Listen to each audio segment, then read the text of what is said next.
¿Cómo estás? Buen día. Buen día a Bien, todos. bien, bien. ¿Cómo hacen las organizaciones para seleccionar a los, ¿está bien dicho, líderes?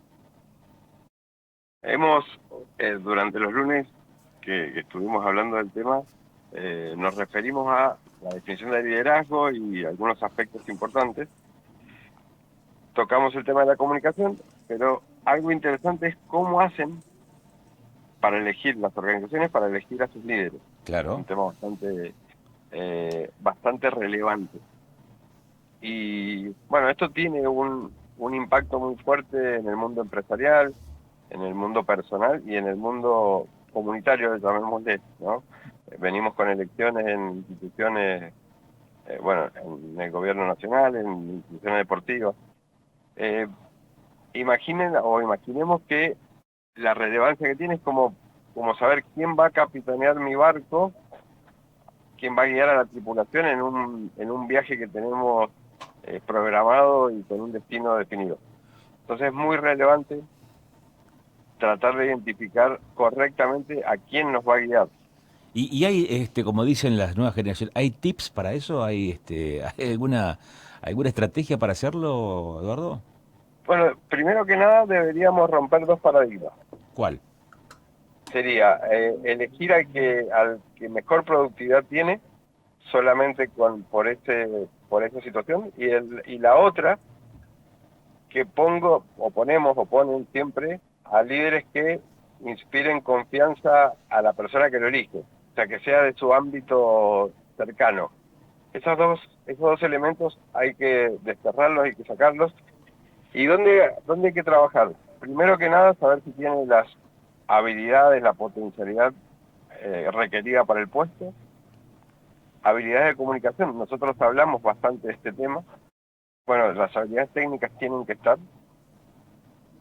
pero el carácter me parece importantísimo tenerlo en cuenta, evaluar cómo reaccionaría una persona en un escenario con las distintas alternativas que nos plantea el puesto, cómo reacciona, si tiene capacidad de construir equipos, de regularse emocionalmente, de ser empático. Bueno, pero vuelvo a la pregunta inicial, Eduardo. ¿Y cómo haces para corroborar, digamos, esas capacidades?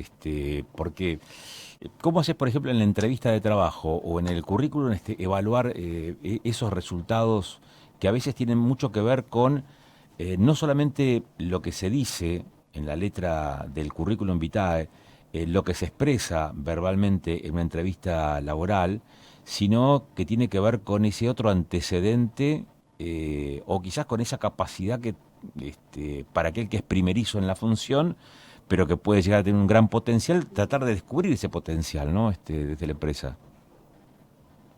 Deberíamos tener una cultura adecuada para que esto lo podamos observar, lo podamos ver, lo podamos medir y podamos identificar las potencialidades de cualquiera de nuestros colaboradores. Eso lo que requiere es una evaluación constante, permanente, una observación total de toda la organización y eso sostenido de una cultura orientada a que esto suceda. Y después individualmente ponerlo a prueba en determinadas situaciones, evaluar el carácter y ponerlo a prueba. Yo necesito saber cómo va a responder un líder para que los demás se sientan conectados, inspirados para poder lograr el objetivo. Parece un tema muy banal, muy superficial, Sí. pero hace como a la experiencia del empleado. ¿Cómo se siente un colaborador para darme lo mejor en ese momento? Y tengo que tener a la persona adecuada para que los guíe. Claro. Eduardo, te saluda Luciano por acá, buenos días. ¿Cómo está, Luciano? Buen Muy bien, día. bien. ¿Sabes qué te quería consultar? Me surge esta siguiente duda. ¿Hay una cuestión inconsciente a veces en la elección de un liderazgo de una persona? Sí, sí, sí. Va por cuestiones de seguridad. Ujú. Eh, Quien tiene que tomar la decisión tiene que ser una persona que esté totalmente en conocimiento y emocionalmente muy controlada para entender qué requisitos y qué características requiere el puesto y la persona que lo ocupe, que te los tiene que tener, también cómo los va a llevar adelante.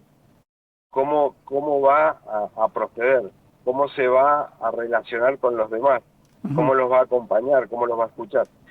Y sí, tiene que ver con una reacción instintiva, digamos. A uno pone a alguien que le asegure confianza y supuesta productividad. Esos son los parámetros que hoy normalmente se miden para tomar a alguien. Entonces, después, ¿qué sucede? Los equipos empiezan a no funcionar, las personas, los integrantes de esos equipos se sienten mal y renuncian, se van, porque no pusimos y no controlamos y no preparamos a la persona adecuada. Claro. Las empresas, a su vez, ¿tienen quienes hacen este tipo de búsqueda o apelan a terceros? Digo, las organizaciones, no las empresas, pueden ser empresas o pueden ser otro tipo de instituciones, ¿no? ¿Tienen digamos, hacia su interior gente que se especializa en ese tipo de búsquedas o tienen que apelar a terceras, a terceros para hacerlo, Eduardo? Depende mucho del tamaño. Las grandes organizaciones lo hacen internamente, o sea, tienen preparado en recursos humanos algunos departamentos que trabajan sobre esto, sobre la identificación de talentos, sobre la búsqueda y poder también sostener al talento en el tiempo. Y las más chicas no, es mucho más difícil. Pero yo hablo de que esto se puede hacer en cualquier tamaño y actividad, en cualquier organización, o en el Estado también, pero hay que tener la iniciativa, hay que tenerlo definido como un programa, como algo que contiene la cultura para poder encontrar, desarrollar al talento y mantenerlo. Y otra cosa es, yo puedo tener potencialidades en alguien y las tengo que tratar de desarrollar, lo puedo hacer en el mientras tanto, pero tiene que adecuarse al puesto y a la cultura, tiene que transmitir eso. Sin eso, ya no hay coherencia en la ejecución del puesto, por lo tanto pasa a ser un problema adicional que no tenía.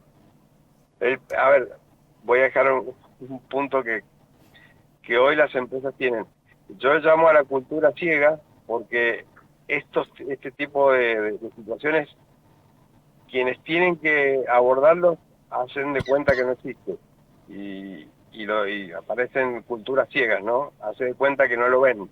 Entonces las personas se van por maltratos, se van por destratos, se van por falta de comunicación, se van por no por un sueldo bajo, Sino por la condición laboral. Sino por la condición y por la relación con el jefe y con la cultura.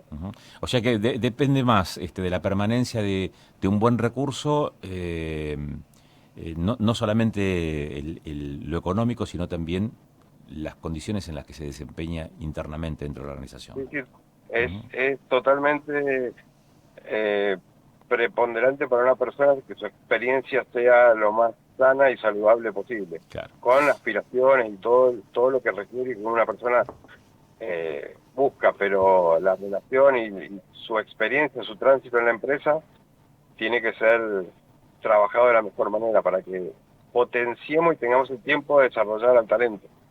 Eduardo, un abrazo grande, muchas gracias. Entonces a ustedes, nos vemos. Hasta